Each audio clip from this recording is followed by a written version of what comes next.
Dana, I am wondering about you, and I know that we've been in touch some over the past week. And what are you working on?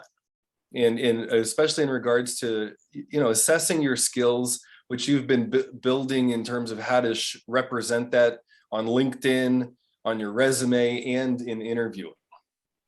Yeah. Can you hear me? Sure, you're good. Okay, perfect. Yeah, so I've actually got some really good leads. I've gotten 2 phone interviews this week, which is really good, of 2 prospective companies that I'm actually really interested in working with. I've also kind of upped my volume of the amount of jobs that I've been applying for.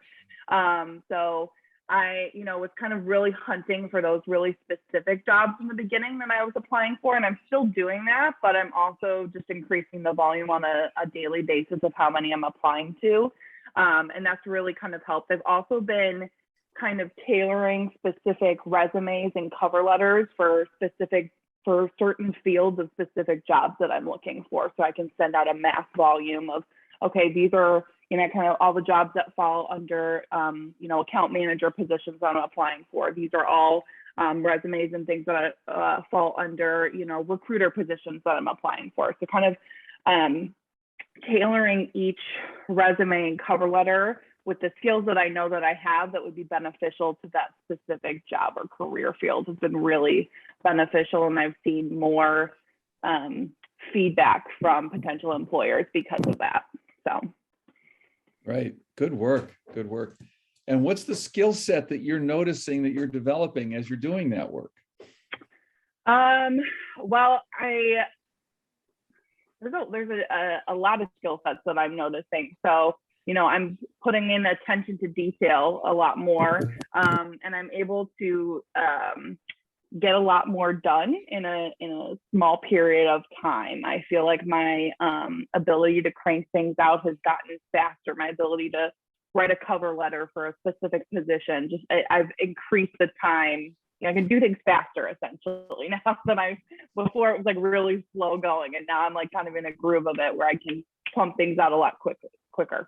Those are great. So notice for everybody on this call, the job of getting a job is a skill development opportunity in itself. And Dana's giving us a beautiful example of how she's done that. So that kind of focus. So what do you think how did you end up motivating yourself to have that kind of focus on getting stuff done so efficiently? What was the shift that you made internally for yourself?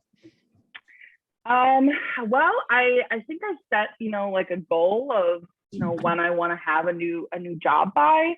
Was a big thing for me, because right now it was like kind of up in the air of like, okay, I get one when I get one, but then I had kind of set this date goal for myself, which is the end of February, to have have a job. So I think by setting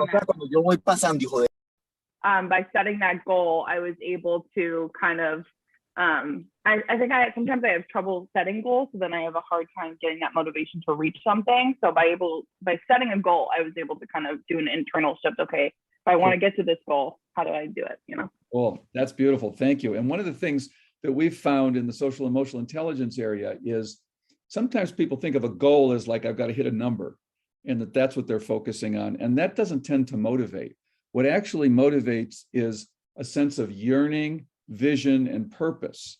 So what you connected to was your yearning to get a job, that you want to get something done now. It matters to you. So you've connected to what really matters to you at a core. And then that goal has traction, because now it's just not a checkbox, but it's something that you're really feeling in here and is guiding you. That's where the magic happens. So beautiful job with that. And I just get your intention to get this job, and you've got what it takes right now to do it. So if I'm betting today, I'd put money on you, because Totally.